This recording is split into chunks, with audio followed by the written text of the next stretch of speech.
हमारा व्यवहार जहां जैसा होना चाहिए वहां वैसा होगा। जैसे एक जैसा व्यवहार नहीं हो सकता कि सब में भगवान है तो हम एक जैसा व्यवहार करें, ऐसा नहीं हो सकता। जैसे गृहस्थ धर्म में हो तो एक स्त्री स्वरूप पत्नी है, एक स्त्री स्वरूप माँ है, एक स्त्री स्वरूप बेटी है, एक स्त्री स्वरूप बहन है, और सब में भगवान है, लेकिन व्यवहार चारों का अलग अलग होगा कि नहीं।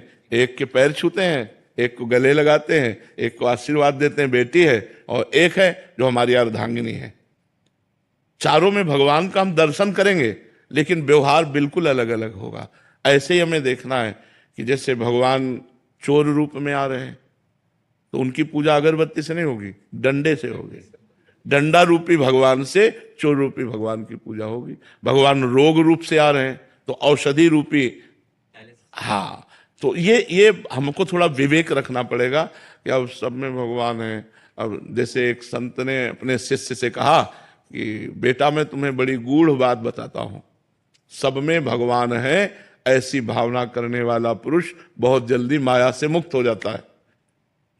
मान ली बात। अब एक दिन एक पागल हाथी आ रहा था, महावत उसको अंकुश में बार बार कर रहा था, कंट्रोल में नहीं था। दूर से देखा, बोले बाबा जी भाग, हाथी पागल है। तो उनका सब में भगवान है। हाथी ने सूंड में लपेटा, उठा के पटक दिया, उनके हाथ पैर टूट गए। अब वो लद के गुरु जी के पास गए, बोले बेटा ये कैसे हो गया? बोले आपके उपदेश से हुआ। बोले आपके उपदेश से हुआ? बोले क्या?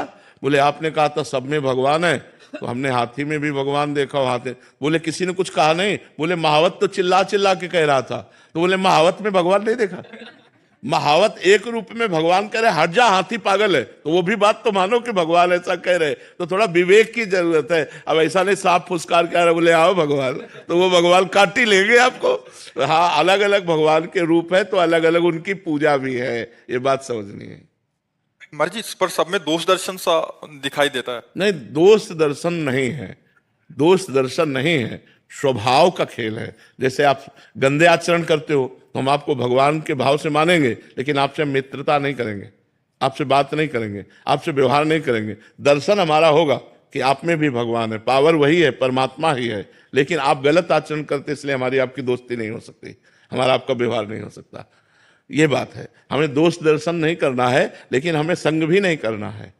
गुरुदेव, जैसे जैसे कोई हमारे साथ ऐसा व्यवहार करता है, हम के प्रति मतलब भगवान का वो रखते हैं मन में, लेकिन हम अपने मन को समझाते हैं, लेकिन मन फिर बहुत जलता है, मतलब हाँ हाँ, मन जलता है। वो हमारे लिए बहुत बढ़िया है, क्योंकि जब मन जलता है तो हम निष्पाप होते हैं और हमारी समझ थोड़ी कमजोर है, इसलिए जलता है। पावर भगवान है, लेकिन पावर का प्रयोग कहाँ हो रहा है? दुष्टता में। पावर का प्रयोग हो रहा है प्रतिकूलता में, पावर का प्रयोग हो रहा है राक्षसी भाव में, तो हमारा मन तो जलेगा ही उसके संसर्ग में आने पर। वो भगवान है, पर उसका जो प्रयोग, जैसे बिजली है, हम बिल्कुल सरल भाषा में समझाते हैं, इसमें है एसी में तो हमें सुख दे रही, लेकिन हीटर लगा दो आज तो दुख देगा ना, लेकिन कल हीटर लगाना जब सर्दी आ गई तो सुख देगा ना। तो बिजली दोनों में एक है, एक गर्म फेंक रही हवा और एक ठंडी फेंक रही हवा। तो ऐसे ही पावर भगवान सब में समान रूप से है। अब दुष्ट खोपड़ी में गए तो वही पावर दुष्टता का, साधु खोपड़ी में गई तो वही पावर साधुता का। तो हम व्यवहार को देख करके ऐसा लगता है ऐसा आदमी भगवान कैसे हो सकता है, लेकिन हम पावर को देखें, व्यवहार को ना देखें, तो हम देखेंगे कि सब में पावर तो परमात्मा ही है। ये बात समझो। पंडिता समदर्शिना, समदर्शन करना है। व्यवहार में सम बर्ताव नहीं हो सकता, व्यवहार में अलग अलग बर्ताव होगा। जैसे भगवान ने गीता जी में कहा, विद्या विनय संपन्ने ब्राह्मणे गविहस्तनी स्वनीचय सुपाके चा पंडिता समदर्शिना। वही पंडित है, वही ज्ञानी है जो समदर्शी है। समदर्शी क्या? विद्या विनय संपन्न ब्राह्मण में, गाय में, कुत्ते में, चांडाल में, हाथी में एक ही परमात्मा को देखता है, वही ज्ञानी है। तो लेकिन बर्ताव हम नहीं कह सकते। जैसे गाय है और उसमें आया सुनी, कुत्ता है, तो अब गाय का तो हम दूध पीते हैं और गोबर से लीपते हैं, लेकिन क्या जो हम गाय के साथ व्यवहार करते हैं, क्या वही कुत्ते के साथ व्यवहार हो सकता है? कुत्ते के गोबर से लीप तो नहीं सकते ना। लेकिन जो गाय में परमात्मा है वही कुत्ते में परमात्मा है। व्यवहार में अंतर होगा, व्यवहार में अंतर होगा, लेकिन दर्शन में अंतर नहीं होगा। तो हमें दर्शन में अंतर नहीं होने देना है, व्यवहार में तो अंतर बना रहेगा।